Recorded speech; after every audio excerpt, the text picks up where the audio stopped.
പ്രിയപ്പെട്ടവരെ, നവംബർ മാസത്തിലെ ശരീരത്തിന്റെ ഉയർപ്പ് എന്ന മരണാനന്തര ജീവിത ധ്യാന പരമ്പരയിലേക്ക് ഏവർക്കും സ്വാഗതം. മനുഷ്യൻ വളരുകയാണ്, ലോകം വികസിക്കുകയാണ്. തന്റെ കഴിവും സാമർഥ്യവും കൊണ്ട് സമുദ്രത്തിന്റെ ആഴവും നക്ഷത്രങ്ങളിലേക്കുള്ള ദൂരവുമൊക്കെ വളരെ കൃത്യമായി അളന്ന് തിട്ടപ്പെടുത്താൻ അവൻ വളർന്നു കഴിഞ്ഞു. എങ്കിലും ജീവിതത്തിൽ ഏതെങ്കിലും ഒരു യാഥാർത്ഥ്യത്തിന്റെ മുന്നിൽ അവൻ നിസ്സഹായതയോടെ നോക്കി നിന്നിട്ടുണ്ടെങ്കിൽ അത് പലപ്പോഴും മരണം എന്ന യാഥാർത്ഥ്യത്തിന് മുന്നിലാണ്. ഒരു നാൾ വരും എന്നുറപ്പുണ്ടെങ്കിലും എന്ന്, എവിടെ വെച്ച്, എങ്ങനെ ഈ യാഥാർത്ഥ്യം തന്നെ സമീപിക്കുമെന്ന് എന്നുള്ള കാര്യത്തിൽ അവന് കൃത്യമായ ഉത്തരം ഇന്നുമില്ല. അതിനു മുന്നിൽ പലപ്പോഴും മനുഷ്യൻ നിസ്സഹായനായി നിന്നു പോകാറുണ്ട്. യഥാർത്ഥത്തിൽ നിസ്സഹായതയോടെ സമീപിക്കേണ്ട ഒന്നാണോ മരണം? അതീവ ദുഃഖത്തോടെ, ഭയത്തോടെ സമീപിക്കേണ്ട ഒരു യാഥാർത്ഥ്യമാണോ മരണം? നാം നവംബർ മാസത്തിലേക്ക് കടക്കുകയാണ്. ലോകമെമ്പാടുമുള്ള ക്രിസ്ത്യാനികൾ തങ്ങളിൽ നിന്ന് പിരിഞ്ഞുപോയ തങ്ങളുടെ പ്രിയപ്പെട്ടവരെ ഓർക്കുകയും അവർക്ക് വേണ്ടി പ്രാർത്ഥിക്കുകയുമൊക്കെ ചെയ്യുന്ന ഒരു മാസമാണ് നവംബർ മാസം. അതുകൊണ്ട് തന്നെ മരണത്തെയും മരണാനന്തര ജീവിതത്തെയുമൊക്കെ ധ്യാനിക്കാനായി നമുക്ക് കിട്ടുന്ന വലിയ ഒരു അവസരം കൂടിയാണ് ഈ മാസം. മരണത്തെക്കുറിച്ചും മരണാനന്തര ജീവിതത്തെക്കുറിച്ചും ധ്യാനിക്കുമ്പോൾ മനുഷ്യന്റെ സൃഷ്ടിയെക്കുറിച്ച് കൂടി ധ്യാനിക്കുന്നത് വളരെ നല്ലതാണ്. ഉൽപ്പത്തി പുസ്തകത്തിൽ 2 സ്ഥലങ്ങളിലായി മനുഷ്യന്റെ സൃഷ്ടിയെക്കുറിച്ച് നാം വായിക്കുന്നുണ്ട്. 1-ാമത്തെ അധ്യായത്തിൽ ദൈവം തന്റെ ഛായയിലും സാദൃശ്യത്തിലും മനുഷ്യനെ സൃഷ്ടിക്കുന്നതായി പറയുന്നുണ്ട്. ദൈവത്തിന്റെ ഛായയിലും സാദൃശ്യത്തിലും. ദൈവം അനന്തമാണ്, അവസാനമില്ലാത്തതാണ്, ആദിയും അന്തവുമാണ്. അതുകൊണ്ട് തന്നെ മനുഷ്യന് ഈ അനന്തതയിലേക്കുള്ള, അനശ്വരതയിലേക്കുള്ള വാതിൽ സൃഷ്ടിയിൽ തന്നെ തുറന്നു കിടക്കുകയാണ്. നമുക്ക് ദൈവത്തോടൊപ്പം നിത്യതയിലേക്ക് പ്രവേശിക്കാനായിട്ടുള്ള അവസരമുണ്ട് എന്ന് ബൈബിൾ പറയുന്നുണ്ട്. അതുകൊണ്ട് തന്നെയാണ് കാൽവരിയിൽ വെച്ച് കുരിശിൽ കിടക്കുന്ന യേശു കള്ളനെ നോക്കി പറയുന്നുണ്ട്, നീ ഇന്നു മുതൽ എന്റെ കൂടെ പറുദീസയിലായിരിക്കും.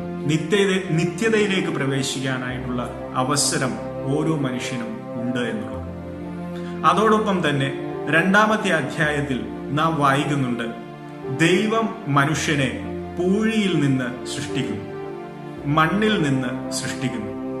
ഇത് നമ്മുടെ നശ്വരതയെക്കുറിച്ച് കൂടി പറയുന്നുണ്ട്. ഈ ഭൂമിയിൽ നാം എന്നേക്കും ജീവിക്കാനുള്ളവൻ അല്ല എന്ന് അടിവരയിട്ട് പറയുന്ന ഒരു ഭാഗം. ഈ യാഥാർത്ഥ്യം ഉൾക്കൊണ്ടുകൊണ്ട് വേണം ഈ ഭൂമിയിൽ നാം ജീവിക്കാനെന്ന് ബൈബിൾ നമ്മെ പഠിപ്പിക്കുന്നു. അതുകൊണ്ട് തന്നെ മരണം എന്നത് മനുഷ്യന് അനന്തതയിലേക്ക്, അനശ്വരതയിലേക്ക്, ദൈവം നമുക്ക് തരുന്ന നിത്യതയിലേക്ക്, നമുക്ക് വാഗ്ദാനം ചെയ്യുന്ന നിത്യതയിലേക്ക് പ്രവേശിക്കാനായിട്ടുള്ള ഒരു അവസരമായിട്ടാണ് ഒരു ക്രിസ്ത്യാനി എന്ന നിലയിൽ നാം മരണത്തെ സമീപിക്കേണ്ടത്. നൂറ്റാണ്ടുകൾക്ക് മുമ്പ് ആശ്രമ ജീവിതത്തിൽ ഏതെങ്കിലും ഒരു സന്യാസി മരണത്തോട് അടുക്കുമ്പോൾ അദ്ദേഹത്തിന്റെ മുറിയിൽ നിന്നും മണിമുഴക്കുന്ന ഒരു ചടങ്ങുണ്ടായിരുന്നു അത്രേ. ഈ മരണത്തോട് അടുക്കുന്ന സന്യാസിയുടെ മുറിയിൽ നിന്നും ഈ മണിമുഴക്കം കേൾക്കുമ്പോൾ ആ ആശ്രമത്തിലുള്ള മറ്റു സന്യാസികൾ തങ്ങൾക്ക് എന്തു തരത്തിലുള്ള ജോലി ഉണ്ടായിക്കോട്ടെ അതെല്ലാം ഉപേക്ഷിച്ചിട്ട് ഈ സന്യാസിയുടെ മുറിയിലേക്ക് ഓടി വരുമായിരുന്നു, അദ്ദേഹത്തിന്റെ മരണത്തിന് സാക്ഷ്യം വഹിക്കാൻ. കാരണം അവരെ സംബന്ധിച്ചിടത്തോളം ഈ മരണത്തിന് സാക്ഷ്യം വഹിക്കുക എന്നത് വളരെ പ്രധാനപ്പെട്ട ഒരു കാര്യമായിരുന്നു.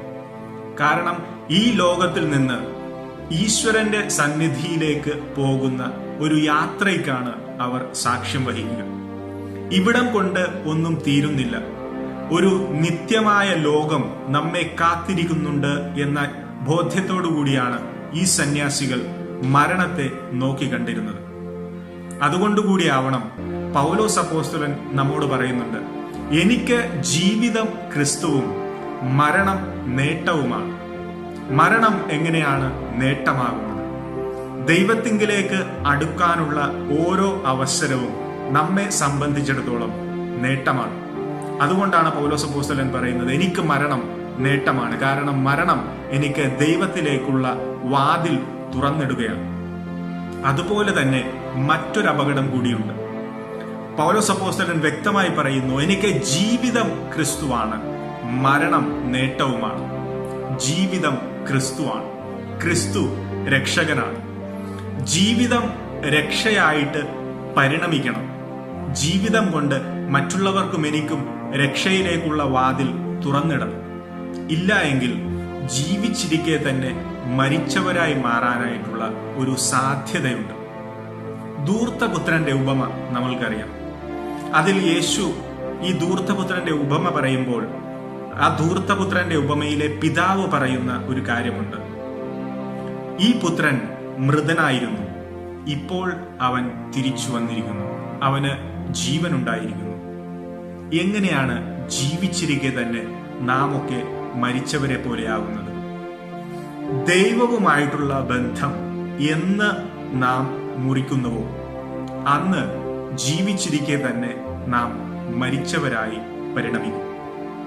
മിലാനിലെ കർദിനാളായിരുന്ന മർത്തീനി പറയുന്നുണ്ട്, ജീവിച്ചിരിക്കെ തന്നെ നാം ഒക്കെ മരിച്ചവരായി മാറാനായിട്ടുള്ള സാധ്യതയുണ്ട്. അതുപോലെ തന്നെ മരിച്ചവരൊക്കെ ജീവിച്ചിരിക്കുന്നവരായി മാറാനുള്ള സാധ്യതയുമുണ്ട്. എങ്ങനെയാണ്? ദൈവവും നമ്മളും തമ്മിലുള്ള ബന്ധത്തെ ആശ്രയിച്ചാണ് ഇതിരിക്കുന്നത്. ജീവിച്ചിരിക്കെ തന്നെ മരിച്ചവരായി മാറാതിരിക്കാം. നവംബർ മാസം ഒത്തിരി ഓർമ്മപ്പെടുത്തലുകളും ഒരു പിടി ചോദ്യങ്ങളും നമ്മുടെ മുമ്പിലേക്ക് വച്ചു തരുന്നുണ്ട്. വിശുദ്ധ പൗലോസ് അപ്പോസ്തലനെ പോലെ പറയുവാൻ നമുക്ക് സാധിക്കുമോ? ജീവിതം എനിക്ക് ക്രിസ്തുവും മരണം എനിക്ക് നേട്ടവുമാണ്. മരണം നേട്ടമാണ് എന്ന് പറയുവാൻ സാധിക്കണമെങ്കിൽ ജീവിതം ക്രിസ്തുവാണ് എന്ന് ഉറപ്പിച്ച് പറയാൻ സാധിക്കണം. എപ്പോഴാണ് ജീവിതം ക്രിസ്തുവാകുന്നത്? എന്റെ കയ്യിലുള്ള ഈ ജീവിതം എനിക്കും മറ്റുള്ളവർക്കും രക്ഷയ്ക്ക് കാരണമാകുന്നുവെങ്കിൽ അപ്പോൾ നമുക്ക് പറയാം, ജീവിതം എനിക്ക് ക്രിസ്തുവും മരണം എനിക്ക് നേട്ടവുമാണ്. അതുപോലെ തന്നെ നമുക്ക് മുമ്പിൽ മറ്റൊരു സാധ്യത കൂടിയുണ്ട്. ജീവിച്ചിരിക്കെ തന്നെ മൃതനായി ഞാൻ പരിണമിച്ചുവോ? ധൂർത്തപുത്രന്റെ ഉപമ നമ്മെ അത് ഓർമ്മിപ്പിക്കുന്നുണ്ട്. ദൈവവുമായിട്ടുള്ള ബന്ധം എന്ന് ഞാൻ മുറിക്കുന്നുവോ അന്ന് ഞാൻ മൃതനെ പോലെയാവും. ഈ സാധ്യതകളൊക്കെ നമ്മുടെ മുമ്പിലുണ്ട്. അതുകൊണ്ട് തന്നെ മരണത്തെയും മരണാനന്തര ജീവിതത്തെയും കുറിച്ച് നാം ധ്യാനിക്കുമ്പോൾ എന്റെ മുമ്പിലുള്ള ഒരു സാധ്യത ഈ ജീവിതമാണ്. ഈ ജീവിതവും ഈ ജീവിതത്തിൽ എന്റെ ദൈവവുമായിട്ടുള്ള ബന്ധവും അതാണ് മരണത്തെയും മരണാനന്തര ജീവിതത്തെയും കുറിച്ചുള്ള ഉത്തരം എനിക്ക് തരിക. ജീവിതം അതിന്റെ നിറവിൽ ആസ്വദിക്കാൻ ദൈവം എല്ലാവരെയും അനുഗ്രഹിക്കട്ടെ.